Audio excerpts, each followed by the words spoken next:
Hello दोस्तों, स्वागत है आप सभी का हमारे इस YouTube channel the next teachers में। आज की वीडियो में हम करने वाले हैं एस्टेट 2022 के मैथ के सॉल्यूशंस के बारे में और ये होगा हमारा लेवल 1 के सॉल्यूशंस। इससे पहले हमने 2023 के क्वेश्चंस का सॉल्यूशन कर रखा है। अगर आपने वो वीडियो नहीं देखी है तो डिस्क्रिप्शन बॉक्स में उसका लिंक होगा, आप पहले उसे वीडियो को देखना और बाद में इस वीडियो पे आना ताकि आपको और भी ज्यादा क्लियरिटी हो और ज्यादा आपके क्वेश्चन की प्रैक्टिस हो जाए।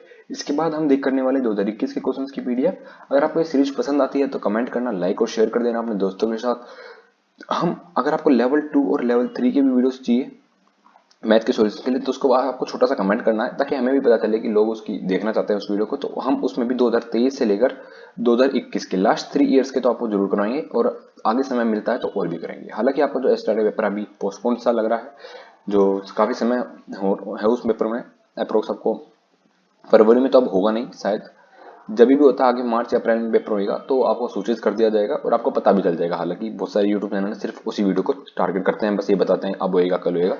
तो हमारा काम वो नहीं है, हम आपको मैथ का सॉल्यूशंस कराने वाले हैं यूट्यूब चैनल पर। चैनल पर नहीं हो तो चैनल को सब्सक्राइब कर देना। चैनल का नाम हमने चेंज करके नेक्स्ट टीचर्स रख दिया है ताकि आप हमारे चैनल से जुड़ें और अगले अभावी अध्यापक और अध्यापिका बने। डीएसएसबी के लिए जो अपडेट्स आपको मिलने वाली है अब से इस चैनल पे दोबारा से, जो हम पहले दे रहे थे डीएसएसबी और दिल्ली की जो स्पेशल एजुकेशन टीचर्स होते हैं या फिर जो गेस्ट टीचर कॉन्ट्रैक्ट टीचर्स होते हैं उनकी भर्ती के लिए आपको जो अपडेट देते थे आपको फिर से वापस हमको इस चैनल पे देने लगेंगे। चैनल को इस चीज़ के लिए लाइक और शेयर कर सब्सक्राइब करते रहना। तो चलते हैं, चैनल को शुरू करते हैं और वीडियो को इसमें 2022 के क्वेश्चन को हम शुरू करते हैं। The ratio of is the present age of is, एक minute, the ratio of the present age of Ramesh and his daughter, Ramesh और उसकी डॉटर का जो प्रेजेंट एज है वो 8:5 है। After 8 years the ratio of their ages will be 3:2। What the present age of Ramesh daughter, Ramesh की जो डॉटर है उसकी प्रेजेंट एज बतानी है। अभी जो डॉटर की प्रेजेंट एज है वो है 8:5, 8 साल बाद हो जाती है 8:2। अभी की देखो, ये रमेश है, ये डॉटर है, अभी कितनी है 8:5, 8 साल बाद, ठीक है, ये 8 ईयर्स मान लेते हैं यहाँ पे, 8 ईयर साल बाद ये हो जाते हैं 3:2।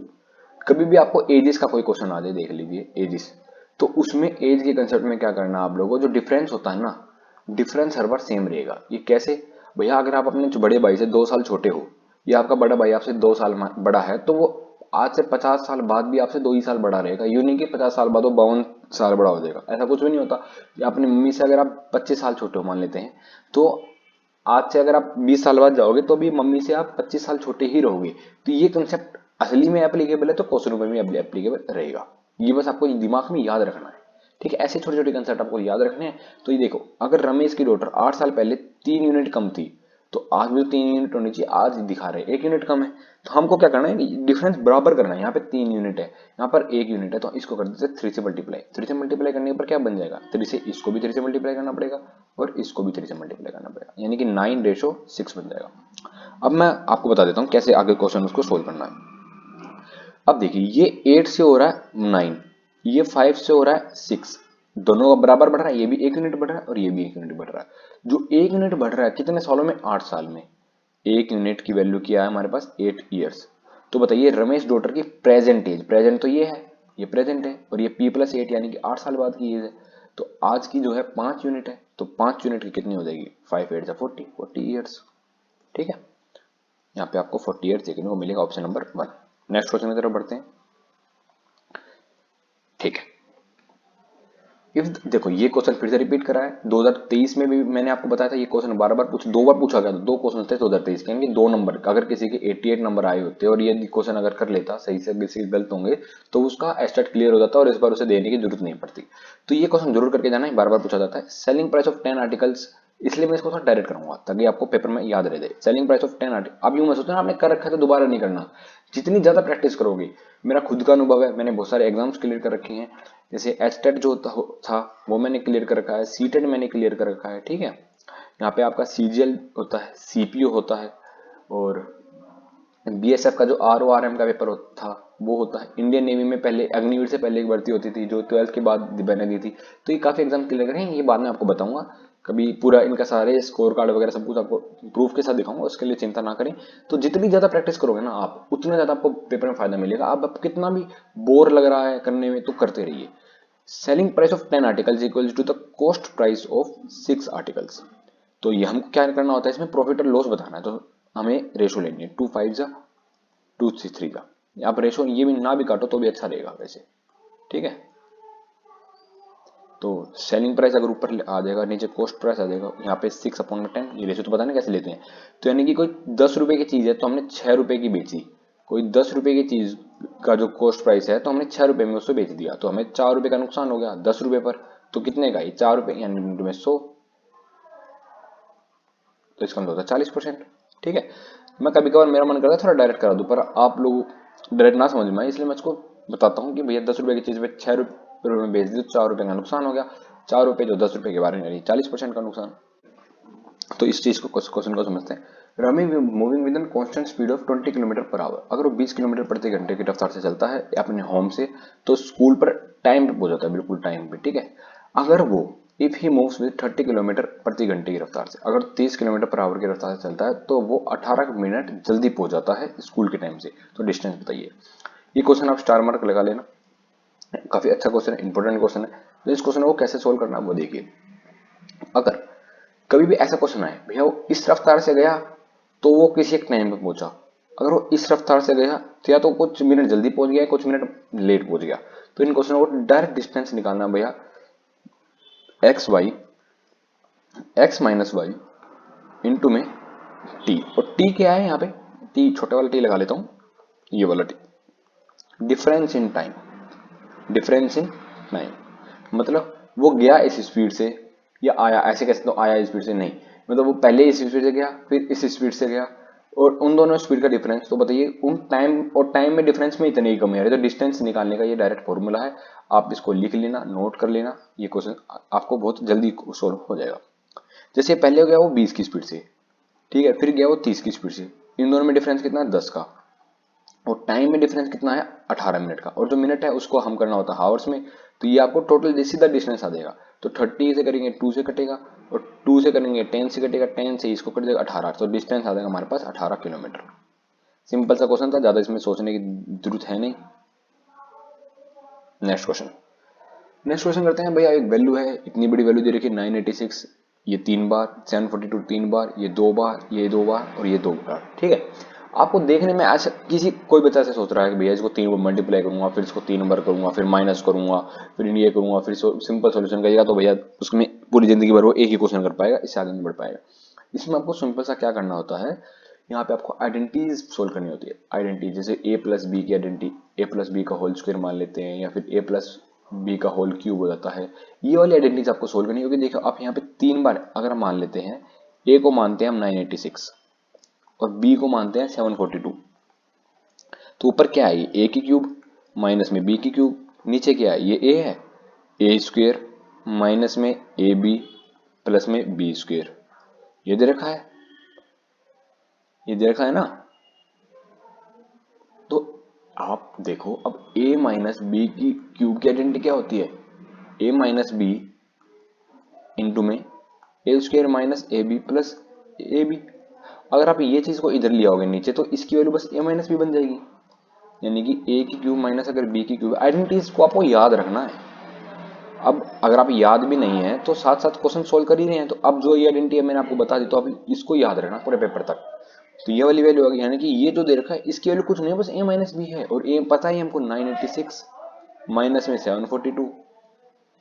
सिंपल सा सॉल्यूशन करना था, 6 में से 2 गए 4, 4 और 2 244 आंसर आ जाएगा, ठीक है।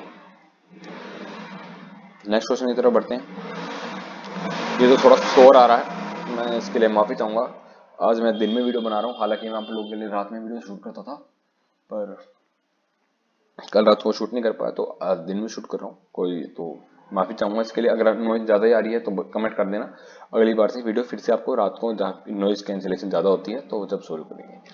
नेक्स्ट क्वेश्चन में करते हैं, A can complete a particular task in 20 days. A किसी काम, देखो क्वेश्चन पढ़ा हमने, ए किसी काम को भैया 20 डेज में टास्क को पूरा करता है, whereas B can complete that task in 10 days. B उसी काम को भैया 10 दिन में पूरा कर देता है। Both work together for 4 days, okay, दोनों ने 4 दिन तक काम पूरा करा। Then B leaves the task, how many days will A take to complete the remaining task. दोनों ने मिलकर 4 दिन तक काम किया, तो उसके बाद बी ने काम छोड़ दिया, तो बताइए कि कितने दिन में ए रिमेनिंग टास्क को पूरा कर देगा। अच्छा क्वेश्चन है। देखो ए और बी का एलसीएम कितना आ जाएगा 20, यानी ए की एफिशिएंसी 1 की है तो बी की एफिशिएंसी 2 की है, तो ए और बी की तीनों की एफिशिएंसी कितने दिन, ए और बी में तीनों की एफिशिएंसी हो जाएगी 3 यूनिट की, इसकी 2 की, इसकी 1 की 3। अब तीनों ने मिलकर कितनी, दोनों ने मिलकर 4 दिन तक काम किया, यानी कि इन दोनों की एफिशिएंसी ने 4 से मल्टीप्लाई कर दो। इन्होंने 12 यूनिट काम पूरा कर दिया है, 20 यूनिट काम था। रिमेनिंग वर्क कितना भैया, रिमेनिंग वर्क होता है 12 माइनस 8 यूनिट काम बचा हुआ है। अब 8 यूनिट काम है और बी ने काम को छोड़ दिया, यानी ए को पूरा करना है और ए को, तो 8 यूनिट काम को ए की एफिशिएंसी से कितने दिन लगेगा, 8 दिन लगेंगे। ठीक है, अगर ए छोड़ देता बी करता तो ऐसे करते भैया, 8 यूनिट काम है, ए की एफिशिएंसी 2, बी की एफिशिएंसी 2 है, तो इसको 4 दिन लगते, पर हमसे ए से पूछा तो इसको लगेंगे 8 दिन। Option number 4। ठीक है, इसको हटा दो, ये किसी काम का नहीं है। नेक्स्ट क्वेश्चन, थोड़ा ना फास्ट करने की कोशिश करते हैं ताकि आप लोगों को पेपर में अच्छा लगे और वीडियो भी ज़्यादा लंबी ना हो, ताकि बड़ी वीडियो आपको बोर ना करे, इसलिए थोड़े से क्वेश्चनों को फास्ट करते हैं। ठीक है, अब एक इसमें सिचुएशन दे रखी है, अगर ए स्टार बी दे रखा है तो उसकी वैल्यू होती है A square plus B square minus A B. तो बताइए इसकी और इसकी वैल्यू का क्या डिफरेंस है। तो पहले हम ना 8 स्टार 7 निकाल लेते हैं और यहाँ पे 3 स्टार 7 निकाल लेते हैं, उन दोनों को बस माइनस करना है। ठीक है, 8 स्टार 7 की वैल्यू क्या है, 8 की स्क्वायर प्लस में 7 की स्क्वायर माइनस में 8 7 56। थोड़ा सा ना अपने मन में कैलकुलेशन करना आदत डालो।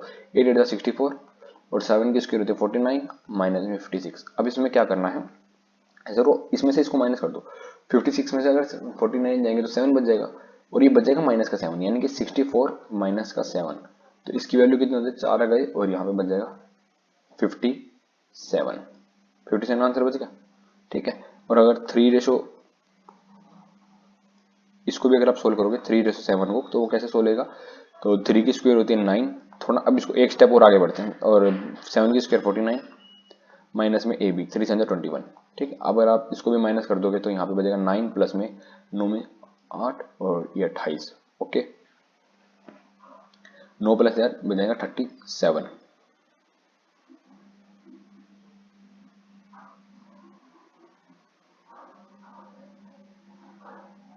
यहाँ पे मैंने शायद लगता है कुछ कैलकुलेशन मिस्टेक कर दी क्या।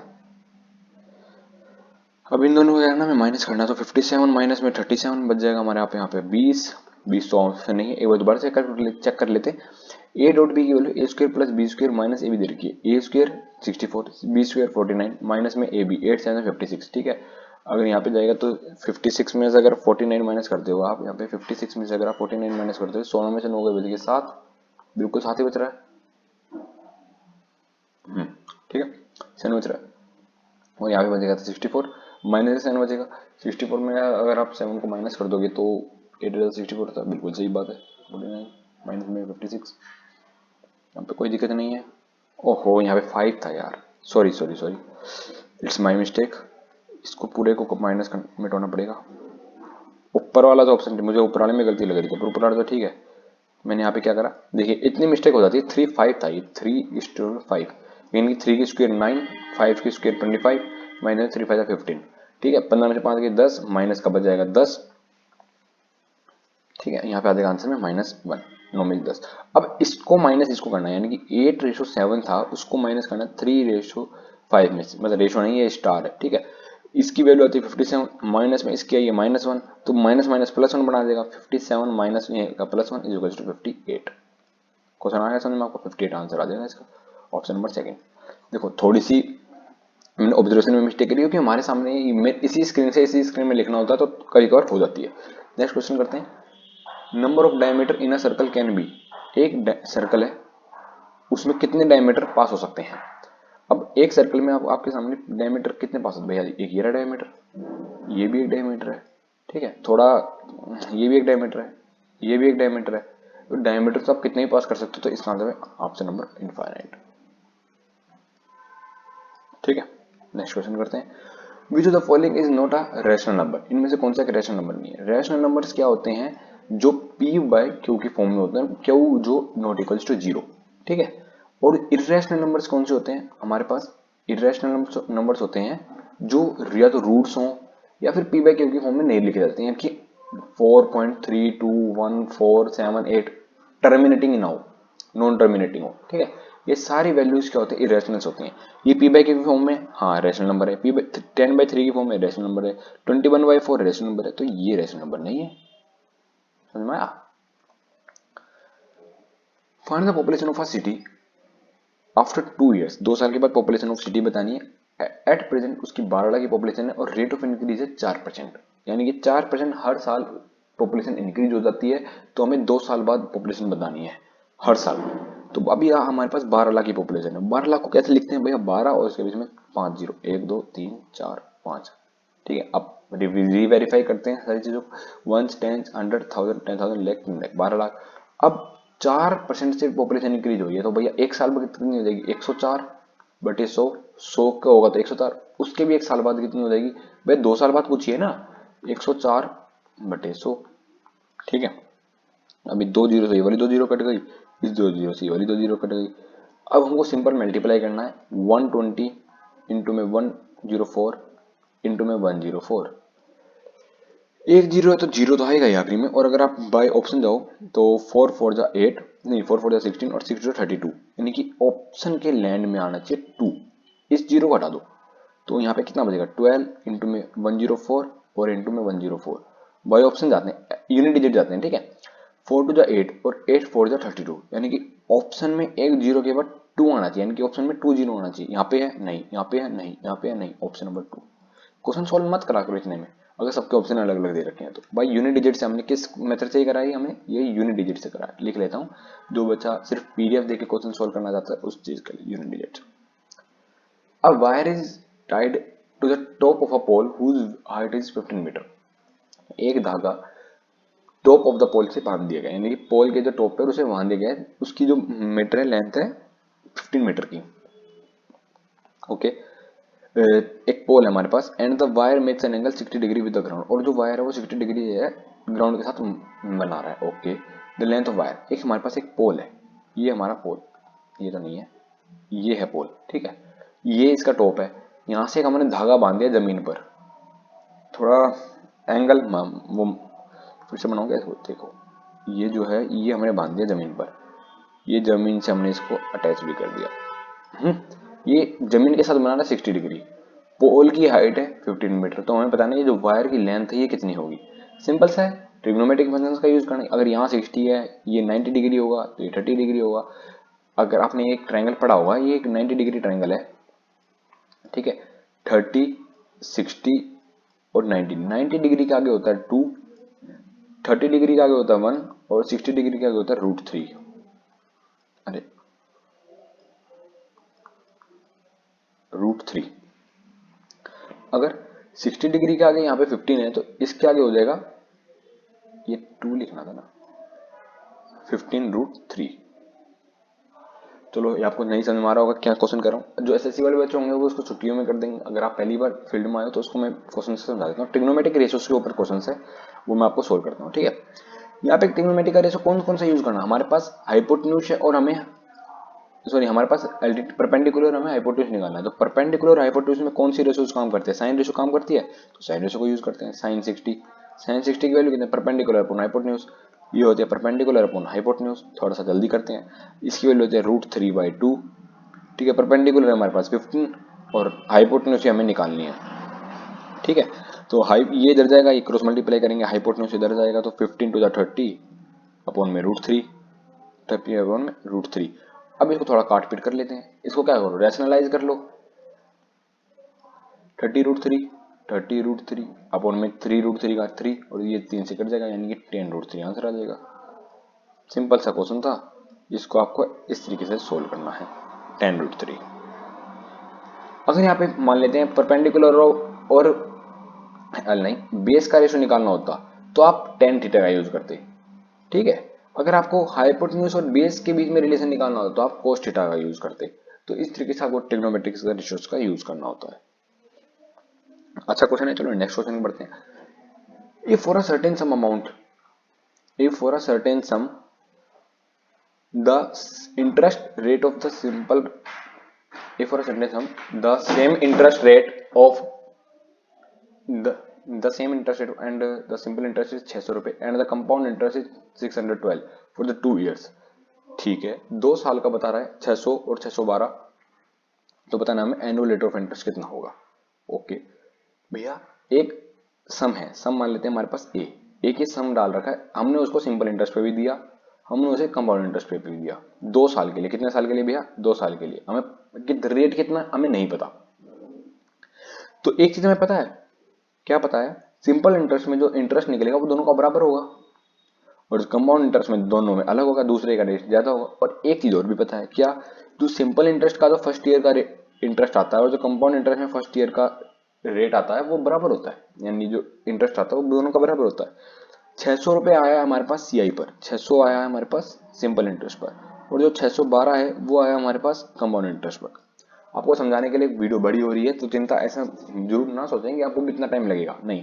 तो 600 आया और ये बराबर होता है सिंपल इंटरेस्ट, यानी कि यहाँ पे भी 300 होगा और यहाँ पे भी 300 होगा, ठीक है।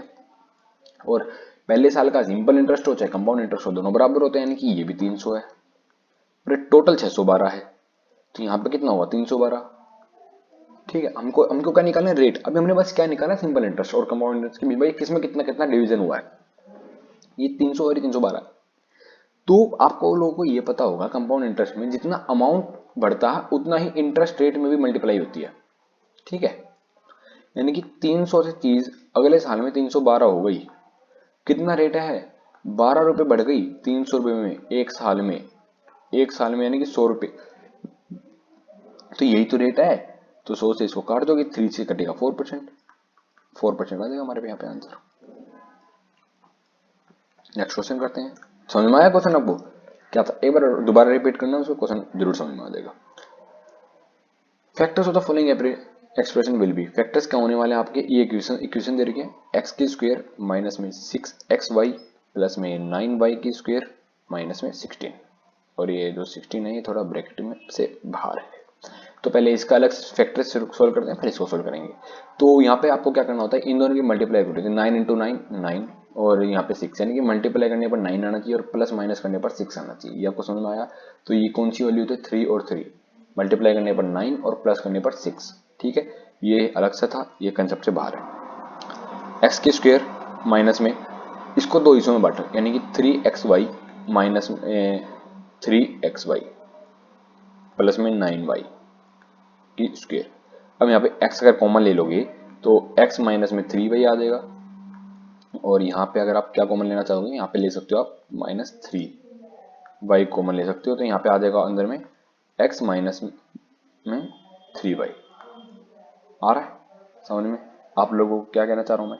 यहाँ से आपने x कॉमन लिया तो x माइनस 3y आया, यहाँ से आप लोगों ने 3y कॉमन ले लिया तो अंदर x माइनस 3y आया है, तो ये भी वैल्यू जो है ये x माइनस 3y है और ये भी x माइनस 3y है, और यहाँ पे माइनस में 16 तो है ही। तो ये इसका मतलब है एक माइनस 16 का मतलब क्या होता है? ये है हमारे पास 4 की स्क्वायर। स्क्वायर मैंने इसलिए लिखी ताकि आप लोगों को फैक्टर डिवीजन में आसानी रहे। -4 + 4 ये तो आंसर हो ही नहीं सकता, ये माइनस वाई ये भी नहीं हो सकती, हमारे पास -3y है, ठीक है। ये आपको समझ में आया? और दोनों में प्लस प्लस आ ही नहीं सकता क्योंकि जबकि दोनों में माइनस, तो ऑप्शन तो आपको थर्ड आ गया है, बिना अभी पूरा सोल्व भी नहीं हुआ और आपका ऑप्शन में आंसर आ गया। ये इसलिए करते हैं ताकि अगर आपके पास समय कम हो तो पहले ऑप्शन से आपको पता चले आंसर क्या आने वाला है। ये आपने सुना होगा ए स्क्वायर माइनस में बी स्क्वायर की आइडेंटिटी होती है, जिसमें a प्लस बी और a माइनस बी हम सोल्व करते हैं इस तरीके से। तो ये आप इसको एक आइडेंटिटी मान सकते हो, x माइनस 3y है, इसका होल स्क्वायर माइनस में 4 का स्क्वायर। अब ये a square minus B square यहाँ पे यानी कि x माइनस 3y माइनस 4, और यहाँ पे x माइनस 3y प्लस 4, ठीक है। आशा करता हूँ आपको समझ में आया होगा, नहीं आया तो एक बार रिपीट करना क्वेश्चन को, क्योंकि क्वेश्चन थोड़े ऐसे हाई लेवल के क्वेश्चन पूछे जा रहे हैं आजकल स्टेट में, तो आपको समझने में थोड़ी दिक्कत हो सकती है जो बिगिनर बच्चे हैं। नेक्स्ट क्वेश्चन करते हैं। देखो प्रोबेबिलिटी का क्वेश्चन पूछ लिया गया है। प्रोबेबिलिटी से पहले आप लोगों को छोटा सा कंसेप्ट जो है समझाना पड़ेगा, जो कि होता है हमारे पास परमुटेशन एंड कॉम्बिनेशन के। आप सोच रहे हो मैं पूरी स्पेलिंग क्यों नहीं लिखता हूँ, क्योंकि इसमें सिर्फ टाइम वेस्ट ही होना है। परमुटेशन एंड कॉम्बिनेशन के दो कंसेप्ट होते हैं, जैसे आपको कुछ फैक्टोरियल्स के बारे में समझाना पड़ेगा, तो आपको क्या करता हूँ मैं सिर्फ एक बार कॉम्बिनेशन बता देता हूँ, क्योंकि इसमें कॉम्बिनेशन ही ज्यादा यूज होना है। परमुटेशन आपको फिर कभी नेक्स्ट आगे कोई क्वेश्चन आएगा उसका तो तब मैं उसको समझाऊंगा। देखिए कभी आपके सामने ऐसे लिखा होगा 5 फैक्टोरियल, तो उसकी वैल्यू होती है यानी कि 5 इंटू में 4 इंटू में 3 इंटू में 2 इंटू में 1 तक लेके जाना। अगर आपके सामने 7 फैक्टोरियल लिखा हुआ है तो ऐसे ही लेके जाना उसको 7 6, 5 एंड सो ऑन। आपको फैक्टोरियल समझ में आ गया? बिल्कुल आ गया। चलो इतना चीज समझ में आ गई, अच्छी बात है। अब बस हमें क्या करना है, चलो परमुटेशन भी समझा देता हूँ और कॉम्बिनेशन भी समझा देता हूँ। कभी भी ऐसे लिखा हो 5p2 या फिर लिखा हो 5c2, तो इसका मतलब क्या होता है 5 फैक्टोरियल अपॉन में 5 माइनस 2 फैक्टोरियल, और 5c2 का मतलब क्या होता है 5 फैक्टोरियल अपॉन में 2 फैक्टोरियल, तो नीचे आएगा ही आएगा, और 5 माइनस 2 भी फैक्टोरियल भी आएगा। 5 फैक्टोरियल का मतलब होता है 5 फैक्टोरियल और 5 माइनस 2 यानी कि 3 फैक्टोरियल। और अभी मैंने आपको समझाया कैसे इसको खोलते हैं, 5 3 4 3 2 1, और 3 को कैसे लिखेंगे 3 इंटू में 2 इंटू में 1। इसको कैसे लिखेंगे आपको बताइए, 5 फैक्टोरियल अपॉन में 2 फैक्टोरियल इंटू में 5 माइनस 2 यानी कि 3 फैक्टोरियल। इसको भी ऐसे लिखेंगे। समझ में आ रहा होगा आप लोगों को कैसे मैं करने जा रहा हूँ। बस आपको ये समझना है कि ये होता क्या क्या है। जैसे मैंने पेज छोड़ा, नहीं सॉरी, पेज इसमें स्पेयर पेज है नहीं, तो मेरे को यही क्वेश्चन करना पड़ेगा, तो हम करते हैं यहाँ पे। इतना समझना था आपको एक बार क्वेश्चन समझने के लिए कि भाई क्वेश्चन की शुरुआत कैसे करनी है। अब bag contain 4 blue 3 black and 5 yellow balls. ये बैग्स हैं जिसमें 4 ब्लू बॉल्स हैं, 3 ब्लैक बॉल्स हैं, ब्लैक को स्मॉल बी लिख दिया, एंड 5 येलो बॉल्स हैं। दो बॉल्स हमने रैंडम उठाई है, तो बताइए प्रोबेबिलिटी कि भैया दोनों बॉल सेम कलर की हुई। चाहे तो दोनों ब्लू हो चल जाएगा, चाहे दोनों ब्लैक हो चल जाएगा, और चाहे येलो हो। मैंने क्या बोला हूँ, चाहे, यानी कंपल्सरी नहीं कि भैया एक ब्लैक और एक ब्लू चाहिए, नहीं। तो यानी हम इसमें लगाना हमें प्लस का साइन। टोटल बॉल कितनी है, 4 + 3 7 और 7 5 12, टोटल हमारे पास 12 बॉल्स हैं। हमको टोटल फेवरेबल आउटकम्स कितने हैं, टीएफ टोटल फेवरेबल आउटकम्स भैया कितने आ सकते हैं, हमको 12 बॉल्स में से 2 बॉल चूज करनी है। सिंपल, 12 बॉल में से 2 बॉल्स को चूज करना है। ओके, और पॉसिबल्स आउटकम्स कितने हैं, आउटकम्स भैया या तो वो 4 वाली दोनों बॉल आ जाए, या अगर 3 ब्लैक है उसमें से दोनों आ जाए, या फिर 5 येलो उसमें से दोनों आ जाए। तो हमको सिंपल सा करना है इन दोनों को डिवाइड। तो भैया 4c2 प्लस में 3c2 अपॉन में 5c2 अपॉन में, ये थोड़ा ना जो बिल्कुल ही मैथ से दूर भागने वाले बच्चे हैं उनको इसको स्किप कर सकते हो आप। मैं कह रहा हूँ, क्यों कह रहा हूँ आप लोगों को, अगर आपको समझ में आ जाता है तो बहुत अच्छी बात है, नहीं तो आप इसे बेखा में अपना दिमाग खराब करके मोरल डाउन कर लोगे। 1 मिनट में पानी पी लेता हूँ।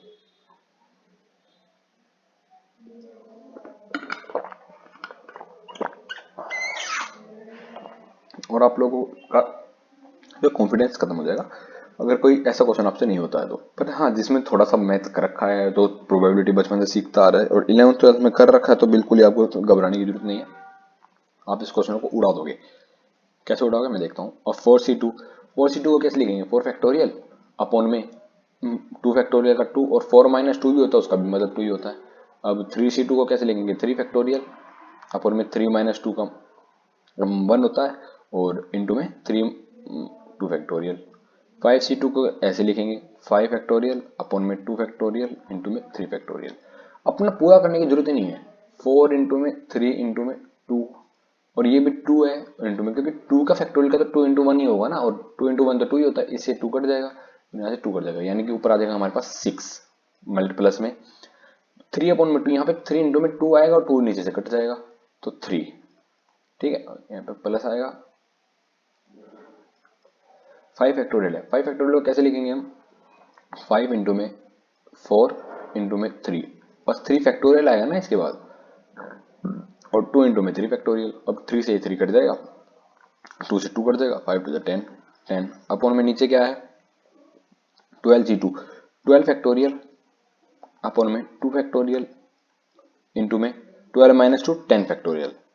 अब क्या करना आप लोगों को, देखिए ये 12 तक आप क्या 10 तक ये खोलोगे, 12 को 12 11 10 9 8 7 ऐसे करके खोलने की जरूरत है ही नहीं। जब नीचे 10 फैक्टोरियल है तो हम इसको कैसे सोल्व कर सकते हैं, यहाँ देखना 12 इंटू में 11 इंटू में 10 इंटू में 9 करने की क्या दो, ये 10 फैक्टोरियल ही तो आएगा, ये भी 10 से 9 बार खुलेगा, और नीचे 10 फैक्टोरियल है ही, तो इसको यहाँ से काट दो ना आप, सिंपल सा 10 फैक्टोरियल को नीचे काट दो, और 2 फैक्टोरियल को इसको यहाँ से काट दो, 6 इंटू में 66, नीचे आ जाएगा हमारे पास 66,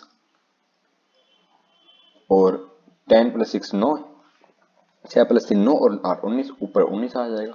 ऊपर 19 आते ही आपको ऑप्शन नंबर 1 टिक लगा देना चाहिए था। सिंपल सा क्वेश्चन है, ठीक है। मैं हो सकता है ना समझ में आया हो, एक बार दोबारा क्वेश्चन अगर आगे आया 2021 का जब हम सेट कर दोगे तो मैं इसको दोबारा एक बार और अच्छे से समझाऊंगा, ठीक है। अभी सच वीडियो बहुत बड़ी बन रही है इसलिए मैं इसको थोड़ा जल्दी में इसको आगे बढ़ रहा हूँ। If mean and mode of a distribution, अगर मीन इतना है मोड इतना, तो बताइए मीडियन कितना। एक एम्पेरिकल फॉर्मूला होता है, उसको कैसे याद करते देखिए। मदन, मदन आपने सुना होगा ना, मदन, मदन, ठीक है। 1 2 3, बस इस ये एक फॉर्मूला है जिसको आप लोगों को याद कर लेना है। ये पेपर में बार बार पूछा जाता है, इसको साथ साथ आपको मार्क भी कर देना है इस क्वेश्चन को। ये होता मोड, ये मीडियन, सॉरी ये मोड, ये मीन और ये मीडियन, ठीक है। हमारे पास मोड कितना दिया, मोड और मीडियन और मोड दे रखा। मोड कितना है 29, यानी कि 29 प्लस में 2 इंटू में मीन, मीन कितना दे रखा 74, जो बराबर होता है 3 इंटू में मीडियंस के, ठीक है। 29 इंटू में 248 48 इंटू मल्टीप्लाई कर दिया, इंटू में 3 इंटू में मदन, मतलब मीडियन। अब इसको जोड़ दो, 29 यहाँ पे जोड़ दोगे, 8 और 9 17, 4 तो 6 और 1 7, 1 8, अपॉन में 3 इंटू में मीन आ जाएगा, यहाँ पे आ जाएगा मीडियन। अब मीडियन की वैल्यू कितनी आ जाएगी यहाँ पे 177 अपॉन में 3, 3 से अगर काटोगे 3 5 15, 2 बन जाएगा 29, तो 59 आंसर आ जाएगा। देखो ये कुछ मुश्किल था नहीं, बस जिसको ये फॉर्मूला पता है इसके लिए क्वेश्चन बहुत आसान आ जाएगा। The area of trapezium, area of trapezium निकालना जिसकी पैरेलल साइड दे रखी हमको ये दोनों है, and the distance between the parallel side दे रखी हमको ये, ठीक है। एरिया ऑफ ट्रेपेजियम क्या होता है, ट्रेपेजियम होता है हमारे पास ये होता है एक ट्रेपेजियम, ये होती है उसकी पैरेलल साइड्स, और ये होता है area between the parallel sides. Sorry distance between parallel sides हमको 10 दे रखा है, ये है 22 दे रखी है, और ये 27 दे रखी है। तो एरिया कितना होता है ट्रेपेजियम का, तो भैया एरिया होता है हमारे पास, ये एरिया का मैं सिंबल बनाता हूँ थोड़ा इसको कंफ्यूजन होना, ट्रायंगल जैसा है, ठीक है। हाफ इंटू में सम ऑफ पैरेलल साइड्स इंटू में distance between the parallel sides. तो हाफ इंटू में सम ऑफ पैरेलल साइड की 22 इंटू 27 कितना है 49, और डिस्टेंस क्या है 10, तो 49 इंटू में ये 5 बन जाएगा, 5 ने 45 5, और 5 चौका 20 और 4 24। सिंपल से इसमें कैलकुलेशन करनी थी, ज्यादा मुश्किल क्वेश्चन है नहीं, क्वेश्चन मुश्किल मुश्किल पहले चले गए हैं। Next question, sum of the interior angle of a regular heptagon, regular heptagons के जो इंटीरियर एंगल्स हैं उनका सम बताना है। ये क्वेश्चंस मैंने आपको पहले भी कराया है, 2023 के पेपर में भी था, तो इस बार भी कर लेता हूँ, पर आगे अगर क्वेश्चन आएगा तो ऐसे क्वेश्चंस को मैं होमवर्क में दूंगा, तो कि आप लोग को रिवाइज भी हुए क्वेश्चंस करने के लिए, ठीक है। यहाँ पे हमसे क्या पूछा गया है, रेगुलर हेप्टागन, हेप्टागन कितना होता है जिसमें साइड्स होती हैं 7 साइड। देखो सम ऑफ इंटीरियर एंगल्स की फॉर्मूला क्या होता है, सिंपल सा फॉर्मूला है n-2 इंटू में 180। अब n की वैल्यू कितनी है 7, 7 माइनस 2 इंटू में 180। अब 7 माइनस 2 यानी कि 5 इंटू में 180, 18 पंजे 90 है, यानी कि 900। सिंपल क्वेश्चन है। नेक्स्ट क्वेश्चन की तरफ बढ़ते हैं। ये क्वेश्चन नया है और इसको स्टार मार्क कर लेना, क्योंकि ये दोबारा आएगा पेपर में, आपसे मैं कह रहा हूँ, और जब भी आएगा तो इसमें मोस्टली बच्चे इस क्वेश्चन को नहीं सोल्व करेंगे, और ये क्वेश्चन हमको +1 दिलाने वाला नंबर है, क्योंकि ये क्वेश्चन थोड़ा सा देखने में लगता है मुश्किल है, पर मुश्किल नहीं है। एक्स के स्क्वायर माइनस में के x plus 12 is completely divisible by x plus 3, तो बताइए के की वैल्यू कितनी है। ये वाली वैल्यू इससे डिवाइड होती है, तो बताइए के की वैल्यू क्या है, ठीक है। एक्स प्लस, तो यहाँ पे जो ये वाली वैल्यू है एक्स की क्यूब प्लस में के एक्स प्लस में 12, अगर ये डिवाइड होती है एक्स प्लस 3 से, तो बताना है हमको के की वैल्यू क्या आएगी। अगर x प्लस 3 डिवाइड होती है, यानी कि जो x की वैल्यू अगर यहाँ से क्या है x प्लस 3 अगर आप 0 पुट कर दोगे तो x की वैल्यू आ जाएगी -3, -3 को भी अगर इससे यहाँ पे पुट कर दो, -3 की वैल्यू क्या आ जाएगी, -3 की वैल्यू क्यूब प्लस में के एक्स, के की वैल्यू -3 प्लस में 12 इक्वल्स टू 0। ये वैल्यू 0 होनी चाहिए।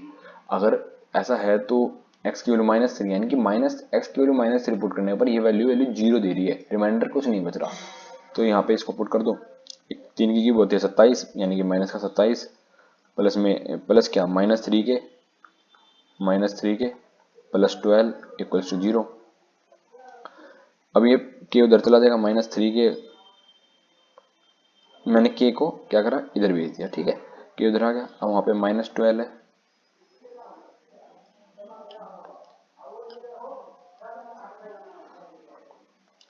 -27 बचा हुआ है। अब 3 के की वैल्यू है 27, नहीं यहाँ पे माइनस का 27 है और प्लस का 12 है, यहाँ पे बच जाएगा माइनस का 15 और के की वैल्यू आ जाएगी -5। कुछ नहीं करना, कैलकुलेशन सोल्व करनी थी, ऑप्शन नंबर 3। नेक्स्ट क्वेश्चन की तरफ बढ़ते हैं। The ratio of the volume of the two coins is 1:4। दो वॉल्यूम्स है, उन दोनों कॉइन्स का, दो वॉल्यूम्स का रेशियो 1:3 है, डायमीटर का रेशियो 4:5 है। बताइए तो हाइट्स का रेशियो कितना होगा। भैया वॉल्यूम ऑफ कॉन कितना होता है, 1/3 पाई आर की क्यूब और एच, ठीक है। वॉल्यूम 1 है और वॉल्यूम 2 भी इतना ही होगा, वॉल्यूम 2 भी, ठीक है। तो वॉल्यूम 1 अपॉन में वॉल्यूम 2 का जो रेशियो है वो दे रखा है 1:4। अब एक बात आप समझना, जो डायमीटर का रेशियो होता है और वो ही बराबर होता है रेडियस के रेशियो के लिए, क्योंकि हाफ बड़ा है, हाफ करेंगे और दूसरे में भी हाफ करेंगे तो जो हाफ है वो तो कट जाएगा ना, तो रेशियो 1 टू रेडियस और जो डायमीटर का रेशियो वो बराबर आ जाएगा। तो ये कॉमन सेंस की बात है, समझने की जरूरत नहीं है इसको। तो ratio of the volume of the two coin is 1:4 and diameter is 4:5। और ये जो वेरिएबल्स हैं ये 1/3 ये भी कर देगा, कैसे 1/3 इंटू में पाई r1 की क्यूब इंटू में h1, 1/3 पाई r2 की क्यूब इंटू में h2। तो 1/3 और पाई 1/3 और पाई कॉमन है, ये भी कट गया। तो वॉल्यूम 1 अपॉन वॉल्यूम 2 कितना है 1/4, ठीक है। तो r1 अपॉन में r2 की क्यूब आएगी यहाँ पे, इंटू में h1 अपॉन में h2, हाइट 1 अपॉन में हाइट 2। तो r1 अपॉन r2 क्या है, जो रेशियो डायमीटर बराबर सेम होता है, तो 1/4 की वैल्यू हो जाएगी 4/5 की क्यूब इंटू में h1 अपॉन में h2। तो यहाँ से भी 1/4, 4 की क्यूब होती है 64, 5 की क्यूब होती है 125 इंटू में h1 अपॉन में h2। तो ये h1 अपॉन h2 तो यहीं रहेंगे, तो ये इधर चला जाएगा, ये इधर चला जाएगा। 125 ओवन में 64 इंटू में 4।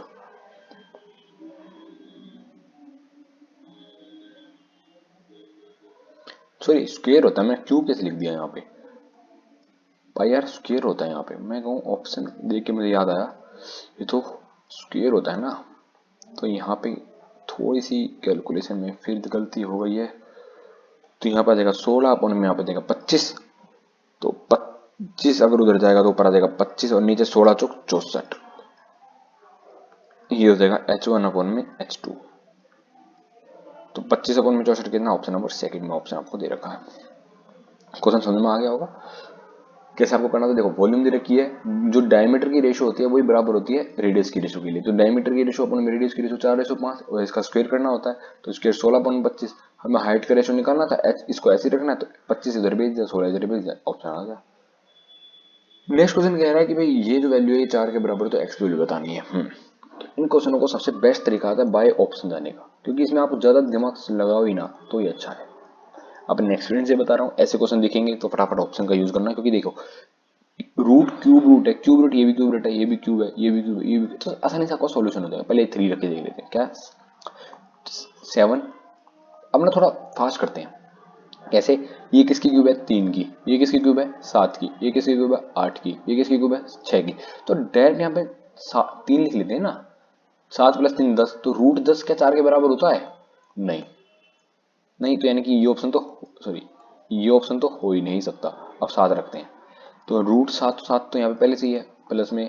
वैसे मुझे देखते हुए पता चल रहा है इसमें आंसर आना चाहिए 16 जो अंदर बनाएगा। तो सर ये 9 होता है, 9 क्यूब होती है, 7 की तो 343 होती है ना। तो 9 यहाँ पे 9 आ जाएगा, जो बन जाएगा रूट 16।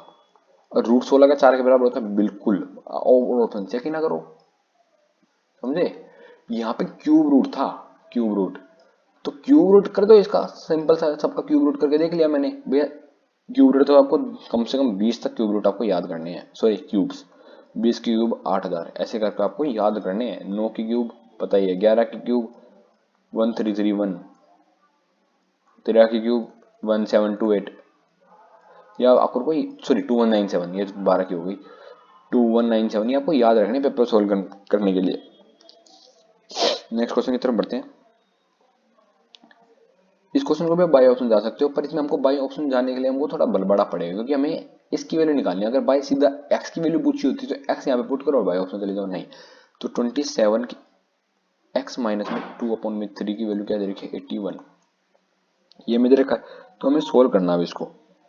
हमें पता है कि भाई ये भी 3 की पावर है और ये भी 3 की पावर है, और दोनों में कहीं ना कहीं 3 की पावर बराबर होती है। अगर लॉज ऑफ एक्सपोनेंट्स देखें तो 3 की पावर x अगर 3 की पावर y के बराबर है, तो यानी कि x और y बराबर होते हैं, ये लॉज ऑफ एक्सपोनेंट है, ठीक है।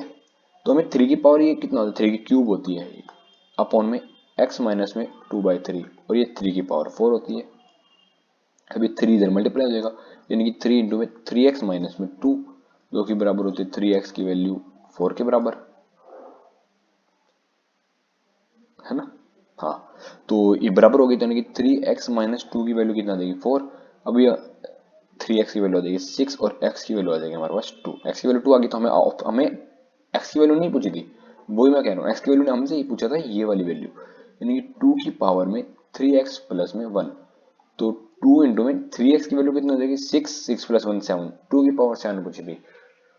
अब 2 की पावर 5 होता है 32, जो मुझे याद है। 2 की पावर 6 होगी 64, और 2 की पावर 7 हो जाएगी 128। सिंपल सा क्वेश्चन है, कुछ चीजें आपको याद रखनी है मैथ के लिए भी। नेक्स्ट क्वेश्चन की वैल्यू बात करते हैं, कुछ ही क्वेश्चन रहेंगे हालांकि अभी पूरी होने वाली वीडियो, तो बढ़ते हैं क्वेश्चन की तरफ। इफ 30% ऑफ अ नंबर, 30% किसी नंबर का इक्वल है 1/6 of the second number, okay, and sum of these number is 140, दो नंबर उन दोनों का सम 140 दे रखा है, पहले नंबर का 30% दूसरे नंबर के 1/6 के बराबर है, तो बताना है लार्जर नंबर क्या है। तो मान लेते हैं भैया, कहाँ गया ये रहा, मान लेते हैं एक नंबर x है, एक नंबर y है, तो 30% ऑफ वन नंबर यानी कि 3/10 ऑफ फर्स्ट नंबर बराबर है 1/6 ऑफ सेकेंड नंबर, और दूसरी तरीके से कह रहा है x प्लस वाई हमारे पास 140 भी दे रखा है। सिंपल सा क्वेश्चन है। तो यहाँ पे अगर हम इसको सोल्व करते हैं, 2 3 जा और 2 5 जा, तो x अपॉन वाई की वैल्यू कितनी आ जाएगी हमारे पास, यहाँ 5 को दे जाएगा, 5 अपॉन में 9, x अपॉन वाई की वैल्यू 5 अपॉन 9 बनेगी, और यहाँ पे x प्लस वाई यानी कि इन दोनों की यूनिट जोड़ देंगे तो बन रहा 14, 14 की वैल्यू 140 दे रखी है, यानी कि गुना में 10 कर रखा है, तो बड़े वाली वैल्यू कितना 9, और 9 को भी गुना में 10 कर देंगे, 90। नेक्स्ट क्वेश्चन पढ़ते हैं। अब आपको लोगों को मैं थोड़ा फास्ट करा रहा हूँ, मैं फास्ट इसलिए करवा रहा हूँ ताकि आप लोगों को डायरेक्ट कंसेप्ट पता चल जाए कि भाई इनको क्वेश्चन को सोल्व कैसे करते हैं। अगर इस टाइम आप ये देखोगे भैया पूरा बेसिक से बताओ, बेसिक से आप लोग देखते ही नहीं वीडियो को, मैं बेसिक से भी क्वेश्चन कराने की कोशिश करिए, और डायरेक्ट क्वेश्चन करवा रहा हूँ ताकि आप लोगों को समझ में आ जाए। The time taken by a minute hand of a watch to describe an angle, इतने रेडियन का एक एंगल है, तो भैया कितना टाइम लगेगा उसे, भैया एक क्लॉक है, क्लॉक भी नहीं बनी मेरे से तो यार, एक क्लॉक है, तो भाई time taken by minute hand, minute hand जो होती है हमारे पास, जैसे मान लेते हैं यहाँ पे है मिनट हैंड, अगले 5 मिनट बाद वो यहाँ हो जाएगी, आधे घंटे बाद वो यहाँ हो जाएगी, ठीक है। आधे घंटे में कितना कवर करती है वो, 30 मिनट्स में कवर करती है हमारे पास 180 डिग्री, और हमारे पास 180 डिग्री की वैल्यू कितनी है पाई, तो यानी कि 30 मिनट्स में वो पाई कवर करती है, पाई। हमें बताने है कि कितने मिनट में वो 3π/2 कर लेगी, तो मिनट्स का पूछा है, तो एक पाई करने में उसे 30 मिनट्स लगते हैं, इतना समझ गए ना, पाई 180 डिग्री की होती है, तो 3π/2 करने के लिए उसे 30 इंटू में 3π/2 मिनट लगेंगे, 3/2 मिनट्स, तो ये वाली होती है 15, 15 थी 45, 45 मिनट उसे लग जाएंगे। देखो मैंने सिंपल से आपको बताया, ये मिनट होती है, ये 5 मिनट में यहाँ होती है, 15 मिनट में यहाँ होती है, तो 30 मिनट में यहाँ हो जाएगी। थोड़ा कैलकुलेशन आसान करने के लिए वो पूरा 180 डिग्री, 180 डिग्री होता है हमारे पास पाई, पाई करने के लिए उसे 30 मिनट लगते हैं, यही मैं आपको यहाँ पे बता रहा हूँ। तो 3π/2 यानी कि इसको 3/2 से मल्टीप्लाई करना है, तो इसको भी हमने 3/2 से मल्टीप्लाई करना पड़ेगा। ये एक सिंपल सा क्वेश्चन था। नेक्स्ट क्वेश्चन की तरफ हम बढ़ते हैं, और शायद ये लास्ट क्वेश्चन नहीं है, अभी तो और भी क्वेश्चन है, चलिए इस क्वेश्चन को हम करते हैं। अब बैग कंटेन 1 रुपए का पैसा है, 50 रुपए 25 पैसे के कॉइन थे उसके पास, 7, 8 और 12 रेशो में, एक है 50 पैसे के हैं और 25 पैसे के उसके पास सिक्के हैं, 7 में 8 रेशो में ये रेशो है, और 12 रेशो में, टोटल अमाउंट उसके पास 560 रुपये है। तो बताइए 25 पैसे के कॉइन्स कितने हैं। तो अगर 1 रुपये के 7 सिक्के हैं, इनकी वजह से तो ये x मान लेते हैं भैया, मल्टीपल फैक्टर x से रेशियो हटा देंगे तो ये 7x प्लस में भैया 1 रुपये के 7 सिक्के तो टोटल पैसे कितने हो जाएंगे 7x। 50 रुपए के अगर 8 सिक्के हैं तो पैसे कितने हुए 4x। कैसे देखिए 50 पैसे के सिक्के हैं, अगर 50 पैसे के 2 सिक्के बनते हैं तो वो 1 रुपया बनता है। 50 पैसे के अगर 4 सिक्के बनते हैं तो वो 2 रुपया बनता है, इसलिए मैंने उसको 4x लिखा है। और ऐसे 25 पैसे के अगर आप 4 सिक्के बनाओगे तो वो 1 रुपया बनेगा। 25 पैसे के अगर आप 12 सिक्के बनाओगे 12 तो वो 3 रुपये बनेंगे। यहाँ पर आ जाएगा 3x की वैल्यू 560 दे रखी है। तो इस क्वेश्चन को हटा दीजिए यहाँ से।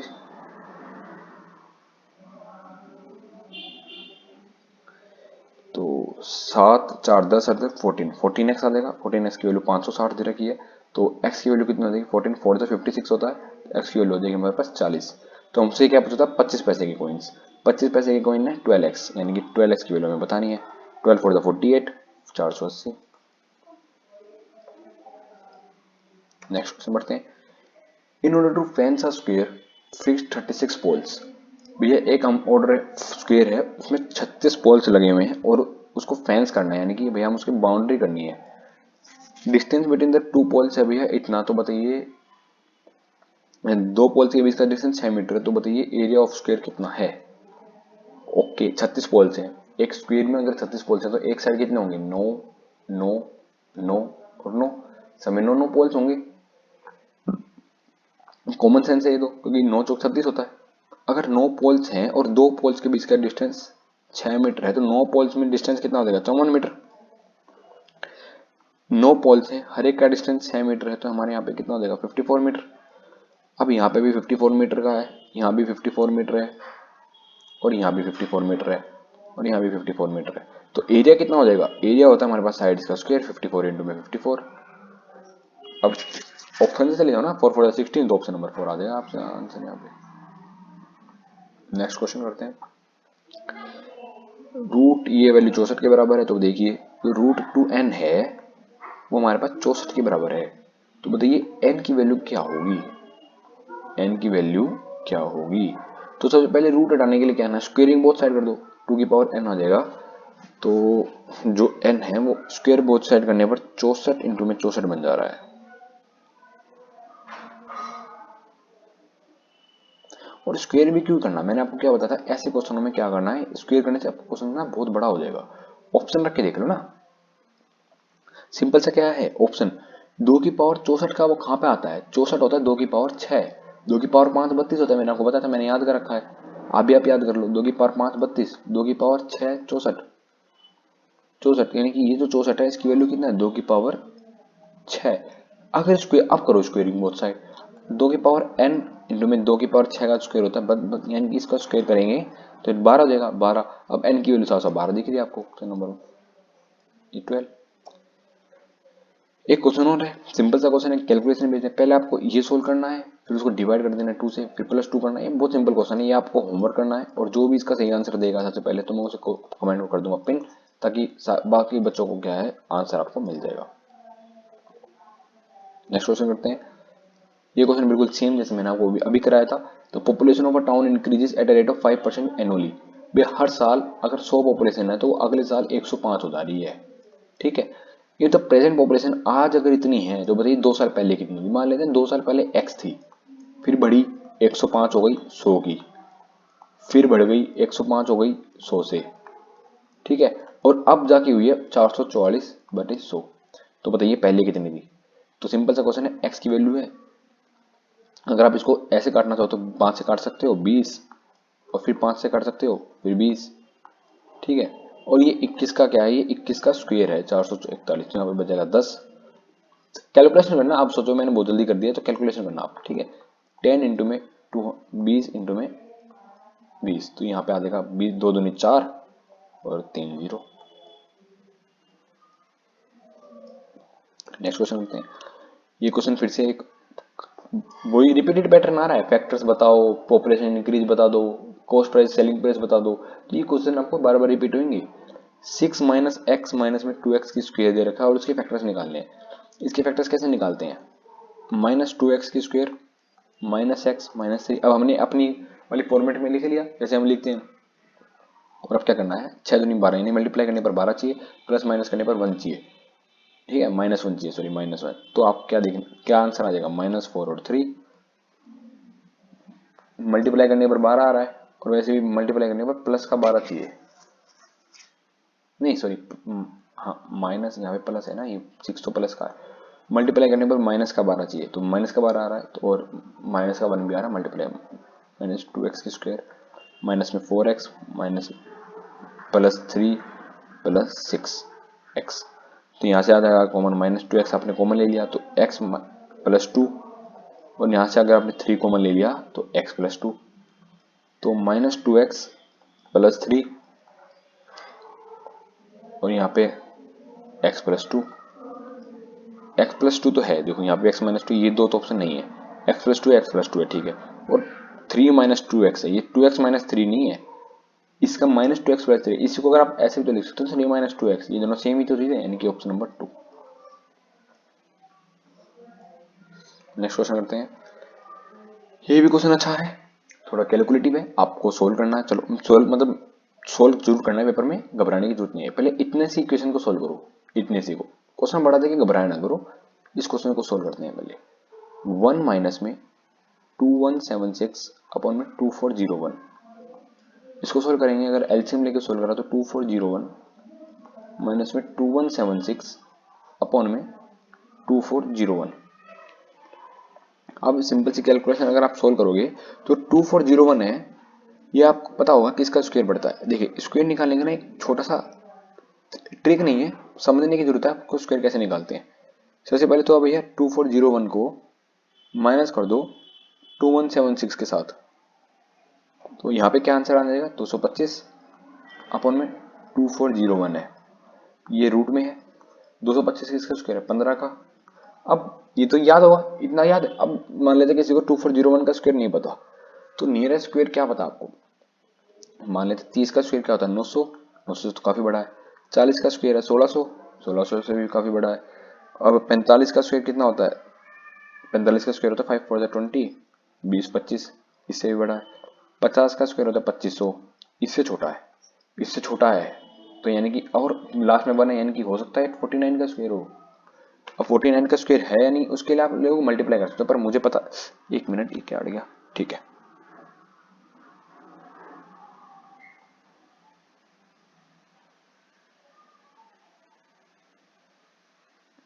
पर मुझे तो पता है ना कि 49 का स्क्वायर है, तो इसलिए ये है भैया 49 का स्क्वायर। तो यहाँ पे आ गया 49। अब चलते हैं आगे, क्वेश्चन सोल्व करते हैं। इसकी वैल्यू आ गई 49, तो रूट में 1 प्लस में 15 बाई में 49। अब 49 तो 7 का स्क्वायर है ही, तो ये कोई बात नहीं, इसको हम आगे सोल्व करेंगे। तो 49 को अगर एलसीएम लेके करोगे, 49 प्लस 5, 49 प्लस में 15 अपन में 49, ये फिर से रूट आ जाएगा। इसकी वैल्यू 1 प्लस में एक्स अपन में 7 दे रखी है, 49 और 15 54 64, तो ऊपर बच जाएगा रूट में 64 अपन में 49। तो 64 अपन 49 कितना था, 8/7। 8/7 1/x/7 के बराबर है। तो इसे अलग कर लो, ये मिक्स फ्रैक्शन है, तो 1/1/7 बच जाएगा। ये वैल्यू 1 अपन में 1 + 7 के बराबर है।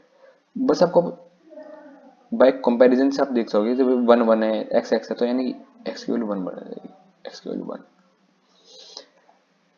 नेक्स्ट क्वेश्चन करते हैं भैया, √6 + 6 + 6, ये रिपीटेड पैटर्न है। इसको क्वेश्चन को कैसे सोल्व करते हैं भैया, आपके पास एक इक्वेशन दे रखी होगी और बीच में प्लस का साइन होगा, और आपको बताना है भाई प्लस का साइन हो तो बताना है। ये 6 को ऐसे दो प्राइम नंबर्स में तोड़ना जिनका डिफरेंस 1 हो, तो 2 और 3 को प्राइम आपस में, ठीक है।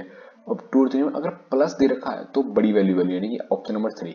और वहीं आपसे पूछता 6 माइनस में √6 माइनस में 6, तो क्या होता है, 2 और 3 तो आपने तोड़ दिया, पर माइनस यानी छोटे वाला बताना है, तो फिर आंसर होता है 2। 2 ऑप्शन में नहीं है, तो इसमें तो वैसे ही प्लस पूछा तो 3, ठीक है।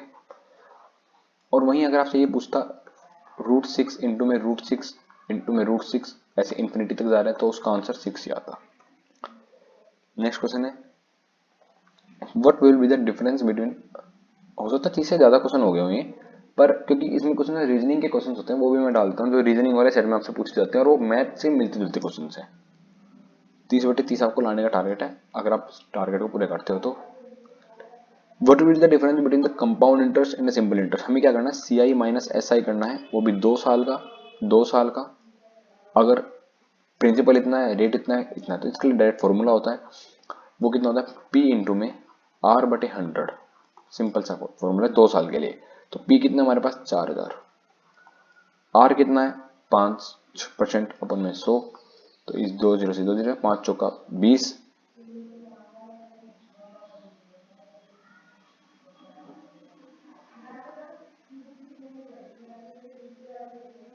5 4 20, यहाँ पे आ जाएगा 200,